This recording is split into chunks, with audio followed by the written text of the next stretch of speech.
Now hiring. Just about every restaurant in Colorado. A sign of the comeback comes with a challenge for so many small businesses.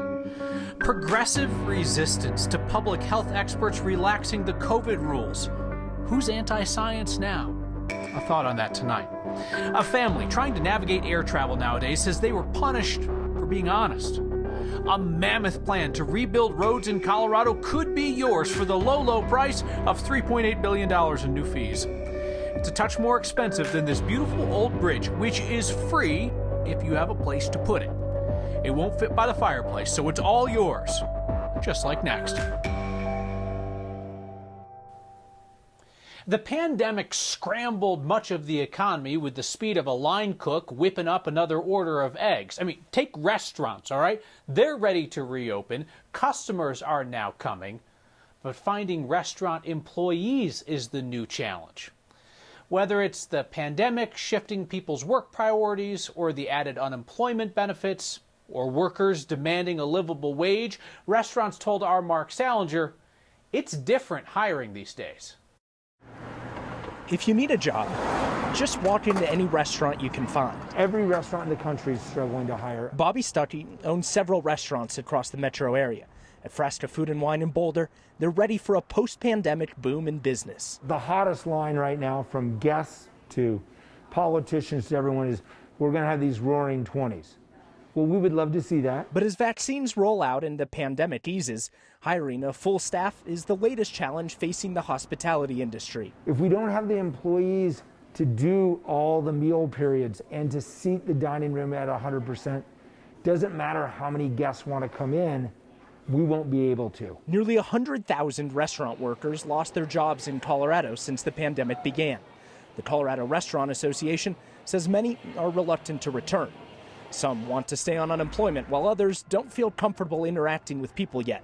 Restaurants are enticing applicants with their benefits. For a restaurant group to have insurance, a 4% matching 401k, those are benefits that most restaurants don't have, so that has helped us. People are coming out, and the last few weeks have been really amazing, but it's very challenging when we're shorthanded. Linda Hampston Fox owns the Bindery in Denver. As more customers sit down at her tables, she's ready to hire more staff. Now she needs the applicants. Denver's a very competitive market, and there's only a certain pool of qualified professionals. In a year filled with challenges, it does feel like a gut punch. Restaurants want to get back to doing what they do best. We've done a good job hiring. We've got a lot of great people, but we still need that extra push. We've all been stuck in our homes for so much of the past year, not being able to go to restaurants, and at least when I've been doing the cooking, the food hasn't been all that great. Now, restaurants are saying that they're seeing a whole different crowd of people that are coming out to eat, perhaps an older crowd, Kyle, that has been staying home for so long, now filling the tables. I was curious about that, Mark, what the restaurant owners tell you in terms of who they're seeing out and what those people are telling them. Yeah, a lot of vaccination celebrations. So gone are the days of birthday dinners. We've officially entered the era of going out to dinner to celebrate your vaccine. Makes a lot of sense. Mark Salinger reporting from the Salinger Emporium of Culinary Delights. Thank you, Mark. We're getting some feedback from Next viewers who have written in to say that they're going to continue taking COVID-19 precautions even if they are no longer recommended by public health experts. I gave this some thought today. It strikes me that you do have to draw a line between taking extra personal precautions, which don't hurt other people even if they are anti-science, and on the other side of that line, imposing extra precautions on other people, like trying to keep schools closed even when the science says they can be open safely. Emma Green wrote about progressive resistance to a return to normal for The Atlantic today. I want to read you a bit of it. She said, when they keep their kids out of playgrounds and urge friends to stay distanced at small outdoor picnics, they're continuing the spirit of the past year, when civic duty has been expressed through lonely asceticism. Green went on, for many people, this kind of behavior is a form of good citizenship. It's a hard idea to give up. It is a hard idea to give up, but if the best available science is going to be our guide on the pandemic, I hope it has been, I hope it will be, then that science says it is ready for us to begin to bind back together. in some safe and wonderful ways. Coming up on 2 million people in Colorado done with the vaccination process. Third of the population is what that is. 678,000 Coloradans are waiting on their second dose. If you know somebody who is hesitant about it, you might talk to them, because that would mean more than anything I could say.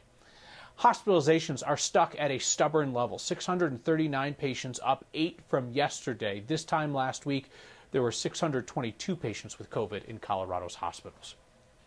Flying with kids, even pre-pandemic, was good exercise, mostly for the glutes, which parents would keep tightly clenched throughout the travel experience. But now you layer on social distancing and mask rules to worry about. And for a family in North Glen, they had an added concern that their 3-year-old sensory disorder might lead to an additional problem. They told our Steve Steger they tried to be honest and upfront about it and were punished for it, kicked off a plane. Traveling anywhere with a family has always been tough, but traveling these days is even tougher. The CDC says everyone aged 2 and up has to wear a mask on board a plane at all times. Orion, can you say hi? 3-year-old Orion Scott does pretty well with it, especially when you consider how difficult it might be for him. My son has sensory processing disorder, which means that sometimes he gets overwhelmed by different sensations like touch, texture. His mom, Caroline, says sometimes the mask can be too much. It's why she's got a doctor's note saying he might have a problem with his mask, but mom and dad know how to handle it. It's why she called Southwest's customer service department ahead of the family's flight out of DIA to visit Orion's 94-year-old great-grandma in Florida. She was told everything would be fine. When we actually got to our flight, we were told that there was an issue and they had to ask the supervisor to ask the captain's permission for us to board. All this time, his mother says Orion was doing fine, wearing the mask, seatbelt buckled. Came onto the plane and said that we needed to deplane because the captain did not feel comfortable with my son on the plane.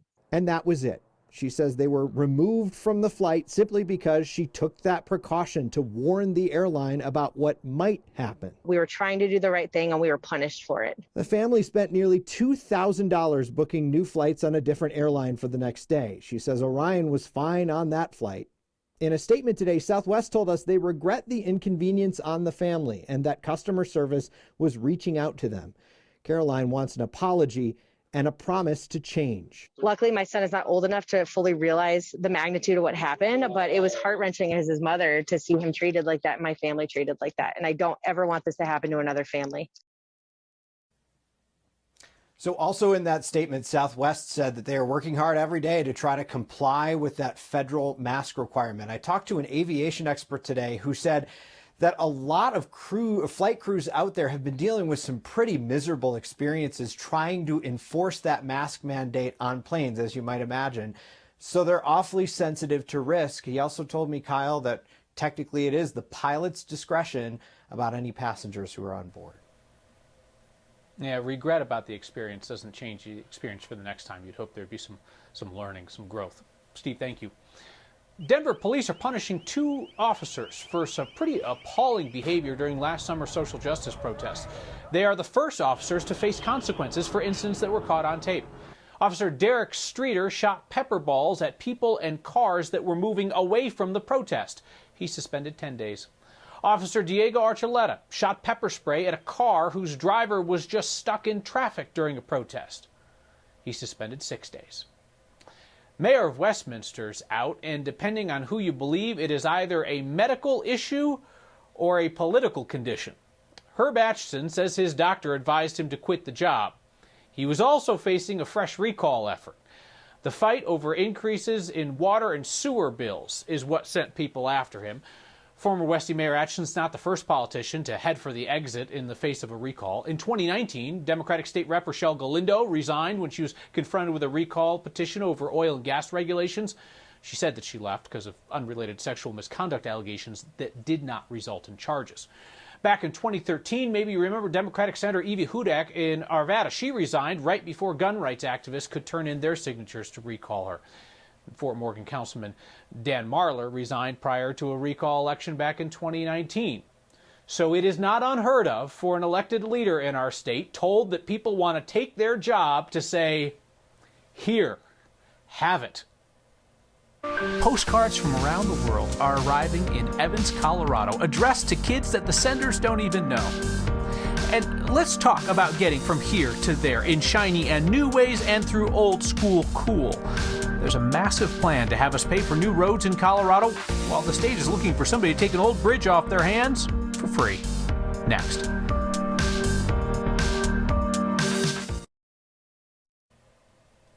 Today, the governor, along with Democrats in the legislature, a couple elected Republicans, and a whole bunch of powerful business groups are rolling out a plan to raise fees, to raise billions of dollars for roads and bridges in our state.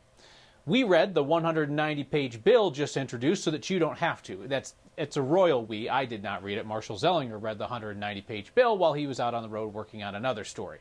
Here's what Marshall tells me is in it. A 2-cent per gallon gas fee, which would increase 1 cent per year until it is 8 cents a gallon. 2 new ride-share fees for both electric and non-electric vehicles. Fees would be charged to the ride-share companies, but of course they're just going to pass it on to you and me. If you order delivery from like Amazon or DoorDash, you would pay 27 cents in additional fees. The bill increases registration fees for hybrid and electric vehicles, but if you drive a gas vehicle, it would actually reduce your registration fees by $5.55 over the next 2 years. Democrats, of course, control both sides of the state legislature, and with the governor, they can pass whatever they put their mind to. And the show of political and business world strength behind this plan to raise fees $3.8 billion for roads, well, this show suggests, if you forgive a transportation metaphor, that this year they intend to steamroll any opposition to it. Now, none of that money is going to go to the Gunnison River Bridge on Highway 92 in Delta County. Its car-carrying days are over. CDOT's offering it up to anybody who has the ability to pick up and move an 83-year-old bridge, one of the last 3 Camelback Pony Truss bridges left in the state highway system. CDOT says the hope is that it could be repurposed, like as a pedestrian bridge. Think of the railroad trusses that are along Cherry Creek Trail near REI. CDOT says that they're thinking it'll be like a city or somebody that takes it. A private entity could ask for it, but they'd have to come up with an agreement on exactly how it'd be used. So nice to see the sun today, and with that sunshine, warmer temperatures in the 50s and 60s. We go even warmer tomorrow. Monday's storm creating severe weather in the south, a weak wave crossing Colorado today, bringing isolated showers and thunder this evening and a few foothill snow showers, and we're going to do this all over again tomorrow. And then we cut off the flow of moisture, and then we're looking at temperatures in the 70s and 80s. Tonight, an isolated storm early, then clearing, or low at 40. Tomorrow, partly sunny, highs in the low 60s, stray storm early, and then warm and dry. Low to mid 70s Thursday, low 80s on Friday, and maybe some thunder showers late in the weekend for Mother's Day, with a pretty good rain event setting up for next Monday. COVID means none of the usual field trips for a class full of elementary schoolers, so their teacher in northern Colorado created a new way to explore. They asked to go different places, so I said, okay, well, let me bring the world to them. We'll go along next.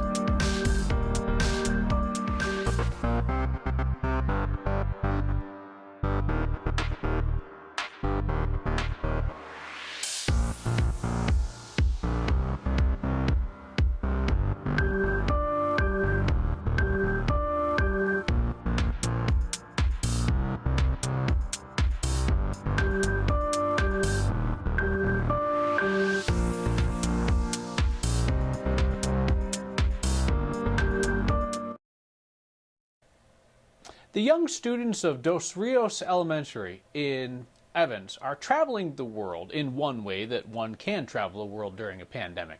Their teacher sought out postcards from other countries. The local newspaper, Greeley Tribune, made mention of this, and now Dos Rios Elementary is on a whirlwind adventure. What's the cheapest souvenir you can buy in any place? A postcard. A postcard. So I'm Braden Riley. Kids here call me Miss Riley. Oh my gosh. Okay, so we have. And I teach 5th grade to 19 awesome kiddos. I live in Queensland, Australia, a suburb of Brisbane called Salisbury. Weather, very hot. Little clouds. 28 degrees Celsius. I thought, okay, how can I give my kids the world? Because I really wish I could. And I decided that they asked to go different places. So I said, okay, well, let me bring the world to them. I've got another postcard from Japan. pretty cool design. He lives in Japan, but he's from India. Definitely tried to get postcards from places that they're passionate about and want to go to someday or hopefully live and work in. Dubai. I got a French pen pal. He speaks Turkish and English and Japanese. There's good people and kind people everywhere, as shown by this project, because so many people said, yep, I'll send a postcard, just send me the address and send me the kid's name. And so I appreciate her stepping out, doing something different, being a risk taker to motivate kids. Hello, Miss Campos' class. My class was like, okay, well, we have to share the love. We have to get postcards for every student at Dos Rios. I definitely did not think that it would be expanded to pass this class, but I definitely am really glad that my class made that comment saying, you know, everybody should get one. We give you opportunities to have a piece of the world. So these all came for you from internationally. I hope that they take away to just that they know that they can go anywhere. Wave to your grown-ups. Hello. Hi, Mom. Okay. It's really, really awesome to see their joy in it, the same joy I had giving it to them. Thank you very much, 5th grade. Hey, I would like... Postcard project through the lens of our photojournalist Foster Gaines. The address to send a postcard to Dos Rios Elementary is there on the screen. This afternoon I dug into my late grandmother's postcard collection, trying to find one that might prompt an interesting story. This is the New York City skyline in 1960, 62 I think. What is and is not seen there could spark a lot of learning. So Dos Rios Elementary, keep an eye on the mail. This one's coming your way. Tonight's next question comes from Marianne. She says, with it now being May in Colorado, there is one burning question. Do I need the heat or the AC? I believe that is a fossil fuel burning question, Marianne, switching between the heat and the AC each day rather than being, 1-2 degrees away from our optimal preferred temperature. But you asked for it, so here you go. Next 5-day all HVAC forecast. Heat Wednesday, AC Thursday, AC Friday, Saturday. Now, I know this is going to sound wild, but try turning off the HVAC system and just opening your windows. You may enjoy it. If you don't like it, you can turn the heat back on Sunday and burn some more of those dead dinosaurs.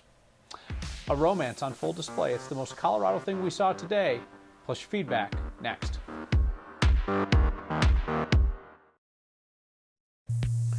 The most Colorado thing we saw today is an intimate moment between an unusual couple. Our viewer Garrett in Loveland says his dog Titus has a thing for an elk. Things started out slow, new couple meeting at the fence a few times a week.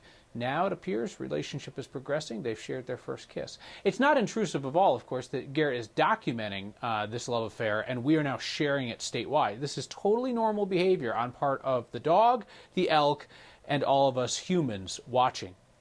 Feedback tonight, Mary writes in, says she's a flight attendant of 32 years and said that she is appalled by the treatment that the family in Steve Steger's story received on the airline. She said the parents were proactive and the airline was reactive. She says there's no reason for that to have happened. She said it's about compassion, about practicality.